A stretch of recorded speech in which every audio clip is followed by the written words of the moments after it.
Let's take some of the notes from the NCERT itself. We can go through the page number 225 of the NCERT, and in this page you will find about the adaptations of various plants as well as animal. So one of the example given here is that there are adaptations found in the desert inhabitants. For example, in the North American desert, there is a rat which is called as the kangaroo rat. This rat is unable to find a source of water a majority of the time, because of which whenever it does not find water to be consumed, it is supposed to obtain water, or it saves its water by concentrating its urine so that the minimum amount of water is lost in the form of urine. And second, because it is not able to meet the requirement of water, so it starts metabolizing its internal fat.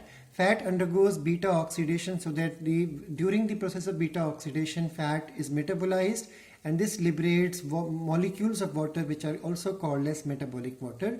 With this water, this animal called kangaroo rat tries to meet all the requirements of water for survival. In the same manner, in the hot and arid conditions like in the desert condition, plants also develop thick cuticle, as well as they develop on the surface of the leaf stomata which are into deep pits, which are also called as the sunken stomata.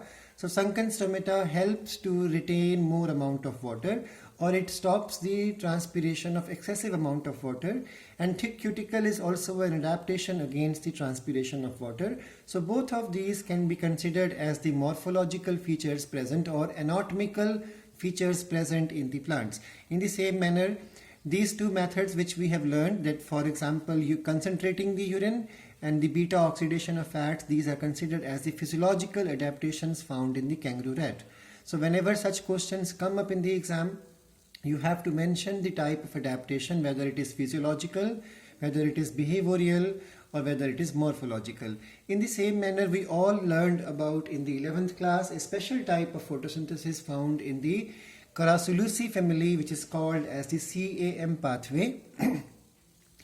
All desert plants, especially the water retaining, those which try to become succulent and store water inside, like in the case of Opuntia or cactus, they perform a special type of photosynthesis which is called as the Carassulacean acid metabolism, that enables them to close their stomata during daytime. So these plants copy something similar to the C4 plants. But if you recollect your 11th class syllabus, in the 11th we learned that C4 plants have two types of special cells. One is the mesophyll cells, the other is the bundle sheath cells. And we learned in the 11th class that bundle sheath cells are not in contact with the stomata, but the mesophyll cells are in contact with the stomata.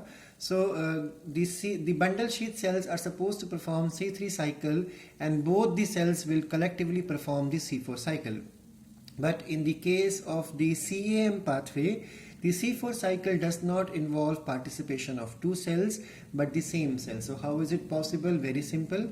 These plants have two steps of the CAM path of the C4 cycle occurring through the same cell but at the different time. So during daytime there is a different portion of the pathway going on. So they are supposed to perform the reduction of the carbon dioxide during the daytime, and they perform fixation of carbon dioxide by opening their stomata during the nighttime. So they close their stomata at the daytime and they open their stomata at nighttime. This is an adaptation to save water.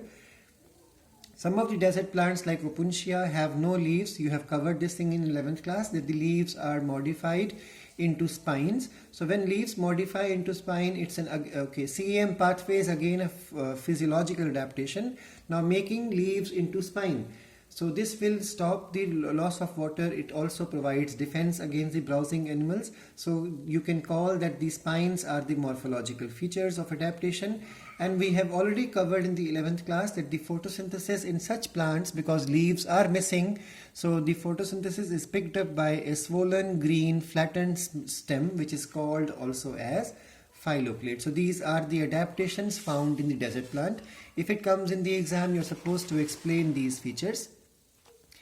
NCERT says that mammals from the colder climate generally have shorter ears and limbs to minimize the heat loss. This is called as the Allen's rule. So in the polar sea, now there is an example again coming up. In the polar seas, aquatic mammals like seal, now you all would have seen in the Animal Planet on television. So the seal is supposed to carry good amount of fat inside in the form of a thick layer called as blubber. Now blubber provides two roles in this case. First is that this blubber under the skin acts like an insulator. So because it is insulator, it reduces the body heat loss. And second point, we all have learned in the junior classes, fat is lighter than the water, so it provides buoyancy to the animal so that it can easily swim in the water. So aquatic animals, mammals like seal carry blubber for two functions here. So this is adaptation again. Some organisms possess adaptation that are physiological. So we are now coming up to the topic which is favorite in the board exams to come, and that is the physiological adaptations in the human being. When we go to high altitude area, NCERT says when we go to an area somewhere around 3500 meter higher and even higher than that, high altitude places like Rohtang Pass near Manali and Leh, you must have experienced something called as altitude sickness. So when somebody goes to high altitude area, we face something which is called as altitude sickness.